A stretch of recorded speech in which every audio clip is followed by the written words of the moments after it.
one of the best pieces of advice I ever received was leadership isn't a role or a title, it's an attitude. Hey everyone, and welcome back to the Fired Podcast. Let's get it!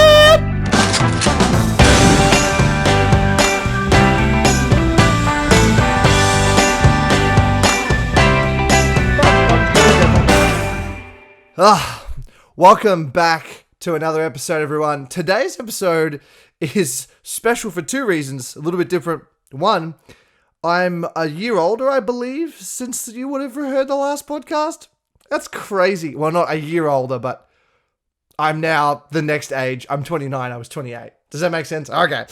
Secondly, this is the very first podcast that I'm also recording a video to.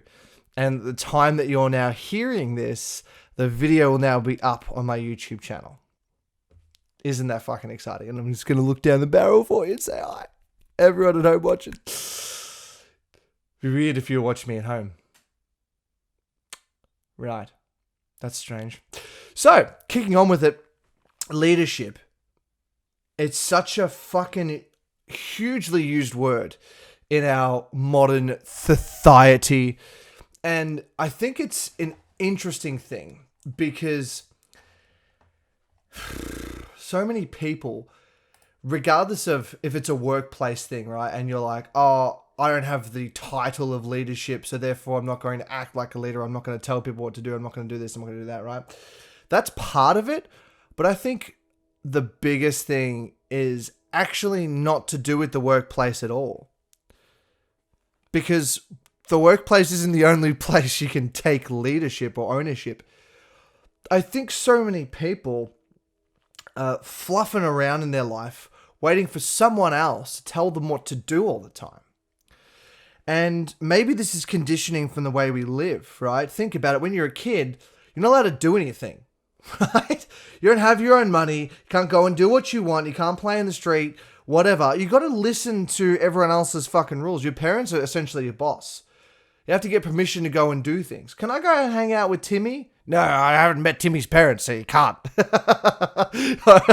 Maybe some of you guys can relate to that, right? So there's this thing that we, I suppose, are conditioned to. We got to follow the rules all the time. We got to wait for someone else to tell us what to do. We got to get permission all the time. And we sort of get in our teenage years, we rebel a little bit, and maybe depending on how that goes, we might find that we make some bad decisions, and that's part of it, right?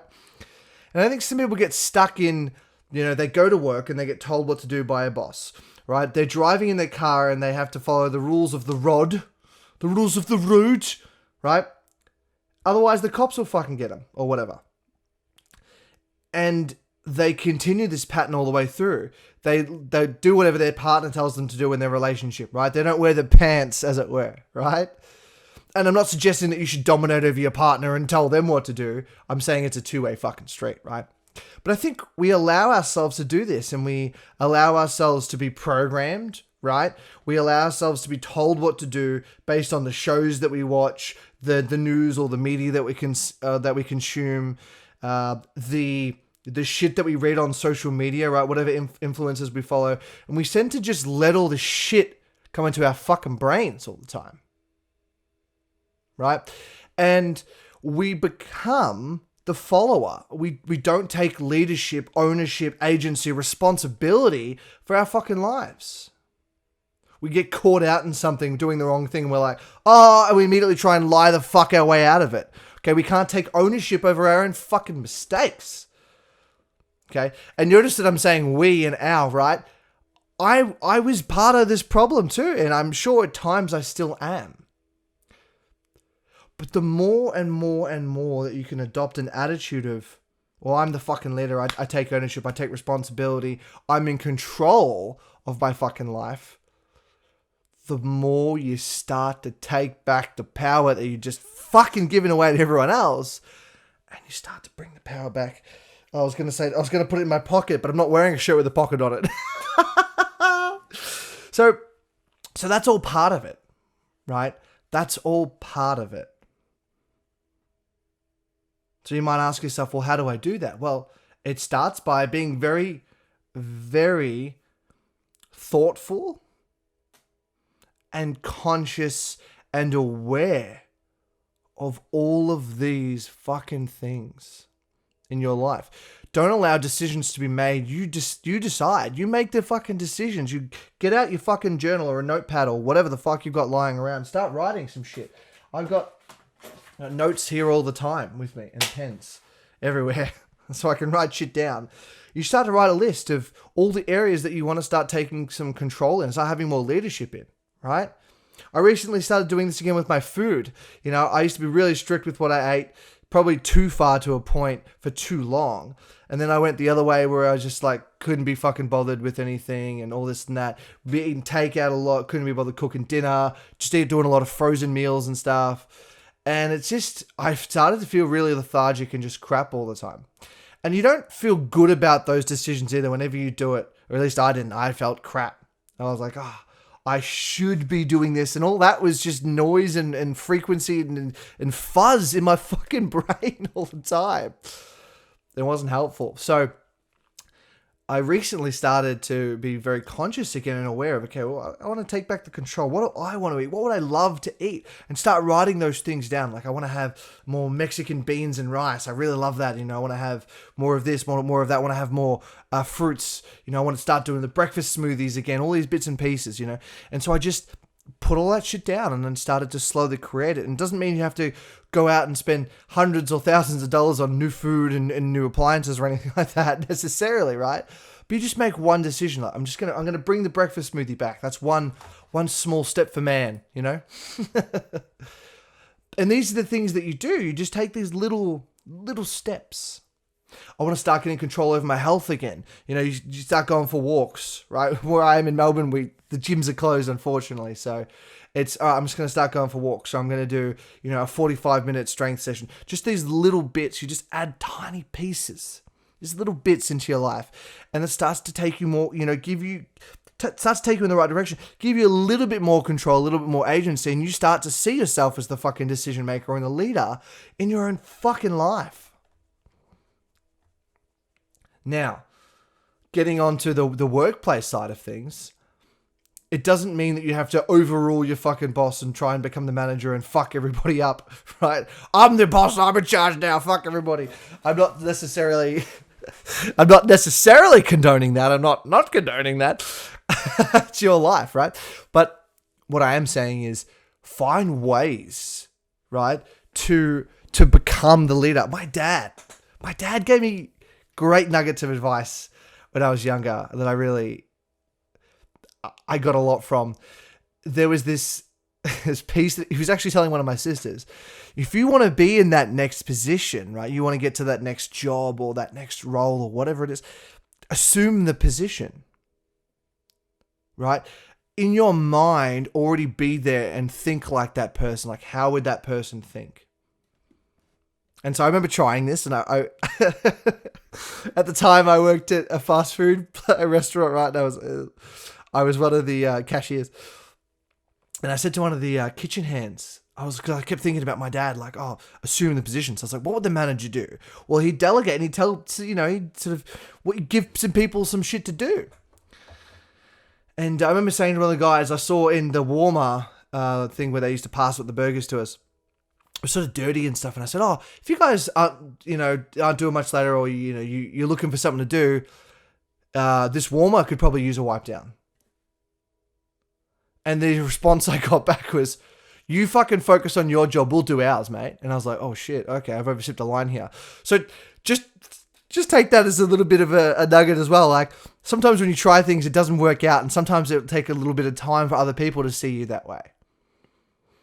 But if you just keep coming back again and again and again, and every day keep seeing yourself as that person, it's going to make a fucking difference. You start to just think differently, even if you don't actually start commanding people or doing those things, right, necessarily. But if you feel like you're that person, you're going to outwork whatever the fuck job you're doing now, because you're already thinking that you're the next level ahead, right?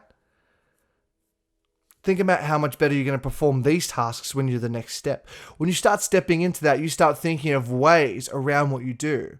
You start thinking, why are we doing things like this? What if I had a spreadsheet and I could track everything and then it would tell me this and it would do all the math for me and it would just push out all the things that I need to do for this specific task? I could eliminate half an hour or an hour of my time every day. That's another fucking 5 hours a week, whatever, you know what I mean? If you work 5 days a week, right? Or if you work 7 days a week, that's another 7 hours back in your pocket. That's like essentially a whole person's wage nearly for an entire day, just because you created this thing. And maybe you got to go and create that outside work or whatever the fuck. But you know what I mean? Those are the pieces that if you rise to that next level, that you can start doing. How powerful is that? Think about your relationship. So many people go, well, this person's just not the person that I need and this and that. What if you saw them just for a moment as the person, like your dream girlfriend or boyfriend or whatever? What if you saw them as the best version of themselves? Saw them as the person that you need? And you became the person. There's a two-way street here, right? Okay. You became the person that they needed for them to be the person that you needed, right? So essentially you're going a level up from each other, right? If this girl, for instance, if she was the best, like my dream girlfriend, whatever, what would I need to be? What would the dream boyfriend need to want to attract that? And what would that person need, right? So you see how we're really closing this loop of what does each person need and how do we become that? So you become the best version of yourself, and they become the best version of themselves by way of you holding them in your mind and holding them accountable to that best version of themselves and holding yourself to that next level. Imagine just if you do that one piece, just notice how much of a difference that little thing does. It is mind-blowing. And just as a little bit of I suppose a caveat or a word of caution or a little bit of a further piece on that, it's yes, always see them as the best version of themselves, and yet be completely loving of the person who walks through the door. Because we're all human, we all have bad days or whatever, and those two things can coexist. And when I'm saying that, I'm also saying that about you. Yes, see yourself as the best version of you every day, but be completely happy with the version of you that gets up in the morning and looks in the mirror. And be completely loving of yourself every step away when you do fall and when you're not your highest self. Be loving enough of yourself to love yourself in those times when you're not perfect, and also to love yourself enough to kick your ass when you're underperforming as well. That's an out of love piece, right? I love myself enough to hold myself to the best version of myself every day. That's fucking beautiful. And not just yourself, but everyone else around you. It makes a massive difference, even if you never thought or visualized or held anyone else accountable to the best version of themselves. If you just did it for yourself, just notice how when doing that, everyone else rises with you. It's insane. And that's my whole fucking purpose, my journey, my mission on the whole fucking planet is to empower people, right? To give them permission to rise to the highest version of themselves, to access their fullest potential. And that will cause ripple effects to every single person that they touch moving forward. That's how you make an impact, and that's how you change the fucking world. That's a mission, that's a legacy that's inspiring to me. And that's why the fuck I get up every day. That's it. That's the thing. So stop waiting for someone else to fucking take the reins. Stop waiting for someone else to kick your ass in a gear. Stop waiting and acting like a child and waiting for a parent to come rescue you and tell you what to do and to take command over your life. It doesn't mean you can't have mentors and coaches. It doesn't mean you can't have parents. It doesn't mean you can't learn from all these other people. But be super conscious of what you're consuming and whose advice you're following. It's so easy just to follow all these fitness influencers or whatever it is. Influencers.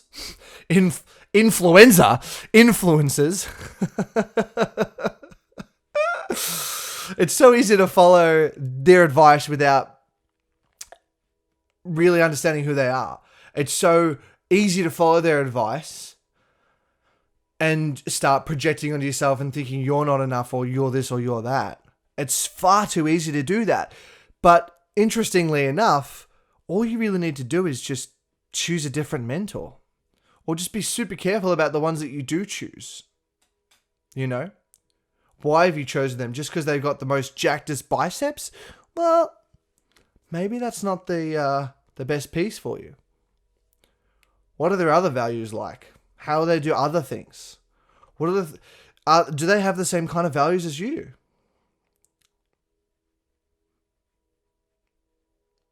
So, as you can understand, like what I just mentioned before, obviously a big thing for me is, legacy and having an impact on people and leadership, right? That's what this whole fucking podcast is dedicated to. So if I see those values and those pieces in someone, it's not going to be the only thing I judge them on, but they're more likely to make a better mentor for me. It's like we have similar values. We're aligned, right? And so that's a really important piece as well. Be super conscious of what you're consuming. I don't care if you binge Netflix fucking on a Saturday fucking night or whatever for hours. It doesn't matter. But are you being super careful about what you're letting in? I'm fortunate that I have like 2 to 3 shows that I'm sort of going between at the moment. And they're all super valuable in terms of they all have a really great story about them. They're not overfull of drama and bitching and just nonsense and crap and bullshit and fucking things that don't matter. They're really interesting stories about these things like leadership and having a tribe and mentors and the people around you and family and these beautiful pieces, and family doesn't just mean your biological family. Family is, your tribe, your people.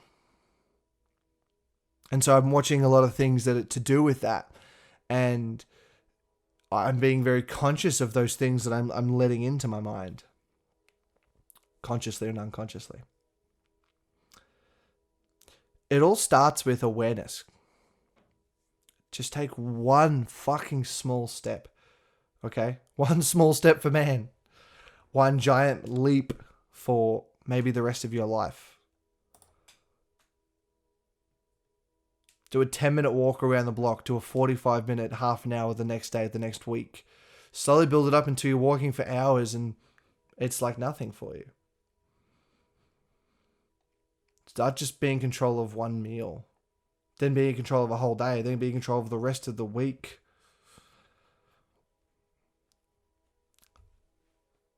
Take ownership, accountability, responsibility for your fucking life.